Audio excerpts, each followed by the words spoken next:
ये एक तथ्य है कि औरंगजेब भारत को एक इस्लामिक राष्ट्र बनाना चाहता था और उसने कश्मीरी पंडितों को जबरदस्ती मुसलमान बनने के लिए मजबूर भी किया था। ये तथ्य है। तब कश्मीरी पंडितों ने गुरु तेग बहादुर से मदद मांगी थी और गुरु तेग बहादुर ने उन्हें सुरक्षा का पूरा भरोसा दिया था। इस पर औरंगजेब ने गुरु तेग बहादुर को बंदी बना लिया और तरह तरह की यातनाएं दी। उनके शिष्यों को उनके सामने ही जिंदा जला दिया गया। गुरु तेग बहादुर को इस्लाम अपनाने के लिए कहा गया और गुरु तेग बहादुर ने जब इनकार कर दिया तो औरंगजेब ने उनका सिर कटवा दिया। और इसी बलिदान की याद में हर वर्ष शहीदी दिवस मनाया जाता है। जिस स्थान पर गुरु तेग बहादुर का शीश यानी सिर काटा गया था वही जगह दिल्ली में है और अब शीशगंज गुरुद्वारे के नाम से वो जगह जानी जाती है।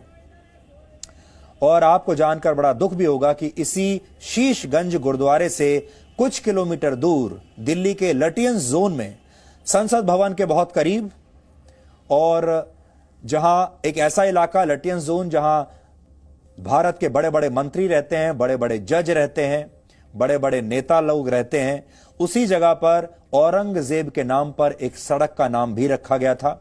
अब कुछ वर्ष पहले उसे हटा दिया गया है, लेकिन औरंगजेब की जो सड़क थी जो उनके नाम पर, उसे तो हटा दिया गया, लेकिन आज भी इसी स्थान पर एक लेन है जिसका नाम औरंगजेब लेन है और उसी लेन की तस्वीर हम आपको दिखा रहे हैं। ये आज भी ऐसे ही मौजूद है और यह जगह शीशगंज गुरुद्वारे से कुछ ही किलोमीटर दूर है। लगभग 350 वर्ष पहले धर्म की रक्षा के लिए दिए गए इस बलिदान के बारे में शायद आपको भी पूरी जानकारी नहीं होगी।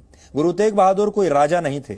वो चाहते तो कश्मीरी पंडितों की मदद करने से इनकार भी कर सकते थे और अपनी जान बचा सकते थे, पर उन्होंने धर्म का मार्ग चुना क्योंकि उनका उपदेश था धर्म का मार्ग सत्य और विजय का मार्ग है।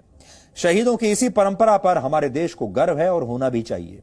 हमें अपने असली नायकों को पहचानना चाहिए और उन्हीं का सम्मान करना चाहिए।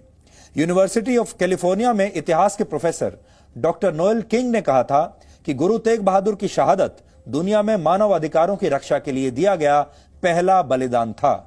अब आप सोचिए कि भारत में ही सिख धर्म की शुरुआत हुई और यहीं से इस धर्म को मानने वाले पूरी दुनिया में गए। हालांकि यहां के दरबारी इतिहासकारों ने गुरु तेग बहादुर की शहादत को भुला दिया, लेकिन सिख धर्म पर रिसर्च करने वाले अमेरिका के एक प्रोफेसर को उनके बारे में पूरी जानकारी थी और उन्होंने सब कुछ याद भी रखा।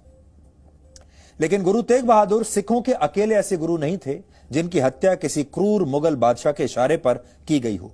वर्ष 1606 में सिख धर्म के 5वें गुरु अर्जन देव सिंह जी की हत्या मुगल बादशाह जहांगीर के इशारे पर की गई थी। जहांगीर वो क्रूर शासक था जिसे हमारे देश के दरबारी इतिहासकारों ने बहुत धर्मनिरपेक्ष और दूसरे धर्मों का सम्मान करने वाला एक शासक बताया था। उसे बेहद न्यायप्रिय बताया गया। लेकिन सच यह है कि उस समय के मुगल शासक सिख धर्म के प्रसार से बहुत परेशान थे और वो जानते थे कि उनके लिए सिखों को हराना कितना मुश्किल है। इसलिए मुगलों ने सिख धर्म के गुरुओं की हत्या करवाना शुरू कर दिया था। गुरु तेग बहादुर के पुत्र और सिखों के अंतिम और 10वें गुरु गोविंद सिंह भी मुगलों के खिलाफ उन्होंने भी लंबी लड़ाई लड़ी। लोगों की रक्षा के लिए गुरु गोविंद सिंह जी मुगलों और उनके सहयोगियों से लगभग 14 बार लड़े। उन्होंने इस लड़ाई में अपने पिता गुरु तेग बहादुर जी और अपने 4 बेटों का बलिदान भी दिया और अंत में वर्ष 1708 में वो खुद भी शहीद हो गए। इसी दौरान एक समय ऐसा भी आया जब मुगलों की सेना ने एक साथ 7000 सिखों का नरसंहार कर दिया था। उस समय लाहौर का एक गवर्नर हुआ करता था जिसका नाम था जकरिया खान बहादुर। जकरिया खान ने आदेश दिया था कि जो भी व्यक्ति किसी सिख का सिर कलम करेगा उसे बड़ा इनाम दिया जाएगा। लेकिन यह सब आपने इतिहास की पुस्तकों में शायद कभी नहीं पढ़ा होगा। भारत की कुल आबादी में सिखों की हिस्सेदारी सिर्फ 2% है कहने को, लेकिन क्या आप जानते हैं कि जिन 121 देशभक्तों को ब्रिटिश सरकार ने स्वतंत्रता आंदोलन के दौर में फांसी की सजा दी, उनमें से 93 सिख थे। जिन 2626 लोगों को उम्र कैद की सजा दी गई, उनमें से 2147 सिख थे। यानी देश को विदेशियों के चुंगल से आजाद कराने में भारत के सिख समुदाय की बहुत बड़ी भूमिका रही है और इनमें गुरु तेग बहादुर से लेकर भगत सिंह जैसे वीरों का बहुत बड़ा योगदान है।